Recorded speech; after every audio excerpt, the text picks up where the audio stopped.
উঠেছে এমন করে, কিন্তু এই সমাজ পরিবর্তন করতে হবে এবং আলেমদেরকে হাতে পায়ে ধরে বলবো, আপনি ফকিন্নি হলে চলবে না, আপনি গরিব হলে চলবে না, আপনাকে বড়লোক হতে হবে, তবেই আপনি মসজিদে মিম্বরে দাঁড়িয়ে হক কথা বলতে পারবেন, ঠিক কিনা বলেন? আমার জায়গা থেকে এটা আমি অবজার্ভ করেছি। আমি যখন মসজিদের খতিব ছিলাম, এটা আমি আজকে বলছি, এটা আবার অনেক বেশি বাংলাদেশে ভাইরাল হতে পারে। আমি কিন্তু কোনো ব্যাড ইন্টেনশন নিয়ে, বাজে নিয়াতে বলছি না। আমি আগেই ক্ষমা চাচ্ছি, আমি কোনো অহংকার কিংবা আমার অ্যারোগেন্স থেকে বলছি না।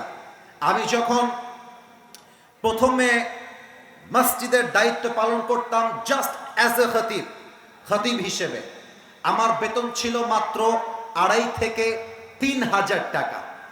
আমার এখনো মনে আছে, আমি যখন মসজিদের মেম্বারে কোনো হক কথা বলতাম, আমাকে জুমার নামাজের শেষে জবাবদিহিতা করতে হতো আমি কেন এই কথা বললাম। কিন্তু যখন থেকে তারা বুঝতে পেরেছে যে আসিফ হুজুরের ইনকাম অনেক বেশি, তার কাছে টাকা আছে, তার জামা দেখলে বোঝা যায়, গাড়ি দেখলে বোঝা যায়, চালচলনে বোঝা যায়, আমি বললাম এই মসজিদে আমি জুমার খুতবা দেব, আমি 1 পয়সাও নেব না, আমি আরো দেব। আমি তাই করতাম, 1 টাকাও নিতাম না, বরং আমি মাস শেষে কয়েক হাজার টাকা দিতাম। ফ্যান কিনতে হবে, টাকা দিতাম, যা লাগবে আমি নিজে সেখানে কন্ট্রিবিউট করতাম। বিধায় যেটা হয়েছে, আমি হক কথা বুকের পাটা নিয়ে বলেছি, কেউ বাধা দিবে ওর পিঠের চামড়া একটাও থাকবে না। আলেমদের সামর্থ্যবান হওয়া দরকার, ব্যবসায়ী হওয়া দরকার, দোকান থাকা দরকার, পকেট ভর্তি মানি ব্যাগ ভর্তি টাকা থাকা দরকার, ঠিক কিনা বলে? আমার মানি ব্যাগে ফুল পকেট ভর্তি টাকা, তোর মতো সেক্রেটারি আমাকে এসে বলবে এই কথা বলা যাবে না, তমক কথা বলা যাবে না, তোর চাকরি কুল্লি মারি, আমি নিজেই মসজিদ বানাবো, আমি নিজেই খতিব হয়ে ওয়াজ করবো, ঠিক কিনা বলে? That should be hour attitude. এটা আমাদের অ্যাটিটিউড হওয়া দরকার। আবার মাহফিলে যখন কথা বলি, এখন তো ওই জিনিসটা আহামরি নেই, আগে দেখেছি কথা বলতে গেলেই কোনো বাপের বেটা থাকলে আজকে আসো আসো, খেলা হবে, ওর হাড্ডি গুড্ডি যুবক একটাও বাকি রাখবে না। আজকে আমরা হক কথাগুলোকে আওয়াজ দিয়ে বলতে চাই, আমরা সবাই চাই কি চাই না? আমার ডান হাতে কিতাবটার নাম কি? বাপ সাউন্ড কি রে বাবা, আরেকবার, কিতাবটার নাম কি? আমরা কি সংসদে কোরআন চাই? আসতে বললেন যে চাই। আমরা যখন বলি সংসদে কোরআন চাই, আগামীর সংসদ চাই ইসলামের সংসদ, কিছু নেতা আমাদেরকে কাউন্টার দিয়ে বলে যে বাংলাদেশের মাহফিলে রাজনীতি চলবে না, রাজনীতির কথা চলবে না। এই বেটা, আগামীর সংসদে কোরআন চলবে, তুমি যদি এটা রাজনীতি মনে করো, তবে এটা রাজনীতি, বাট তোমার কথা অনুযায়ী চলবে তা তো হতে পারে না। এমন একটা ভাব মনে হয় যে রাজনীতি আউট অফ কোরআন, এমন একটা ভাব কথা শুনলে মনে হয় রাজনীতি আউট অফ ইসলাম। আজকে আমি লালমনিরহাটের মানুষকে জিজ্ঞেস করতে চাই একটা কথা, এই কোরআনটা কি ইনকমপ্লিট না কমপ্লিট? আওয়াজটা কমে গেল, ইনকমপ্লিট না কমপ্লিট? অসম্পূর্ণ না সম্পূর্ণ? ওয়ানাজ্জালনা আলাইকাল কিতাবা তিবয়ানাল লিকুল্লি শাইইন ওয়া হুদাও ওয়া রাহমাহ ওয়া বুশরা লিল মুসলিমিন। O my prophet, tell your ummah, I have sent this book to you which is explaining everything in this world and the next. হে রাসূল, আপনাকে এমন একটা কিতাব দিয়েছি, মানব জীবনে কিছু প্রয়োজন আর তা এই কোরআনে নেই, তা হতেই পারে না। যা দরকার তাই আমি এই কোরআনে স্পষ্ট উল্লেখ করে দিয়েছি। সুবহানাল্লাহ পড়বেন না আপনারা? আল্লাহ বলছেন আছে সবকিছু এই কোরআনে, আর তুমি বলছো মুসলমান হয়ে কিছু নাই কোরআনে, রাজনীতি নাই কোরআনে।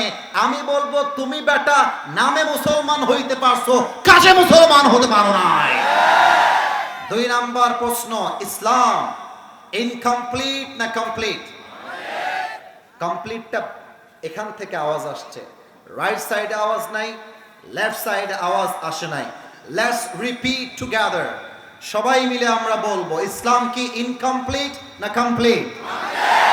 অসম্পূর্ণ না সম্পূর্ণ? দলিল হলো আল-ইয়াওমা আকমালতু লাকুম দীনাকুম ওয়া আতমামতু আলাইকুম নি'মাতি ওয়া রাদিতু লাকুমুল ইসলাম দীনা। O my prophet, today I have perfected your religion for you. হে রাসূল, আজকে আমি ইসলামকে আপনার জন্য স্বয়ং সম্পূর্ণ করে আপনার হাতে গিফট দিলাম। সুবহানাল্লাহ পড়বেন না আপনারা সবাই? তো ইসলাম হলো পারফেক্ট রিলিজিয়ন, ইসলাম হলো সম্পূর্ণ ধর্ম, কমপ্লিট কোড অফ লাইফ, সম্পূর্ণ জীবন বিধান। এখন কেউ যদি বলে ইসলামে রাজনীতি নেই, তবে আমি বলতে বাধ্য হব তোমার ভেতরে আসলে ঈমানটাই নেই। কারণ ইসলাম তো সম্পূর্ণ। তুমি কেমন করে বলো যে রাজনীতি নেই?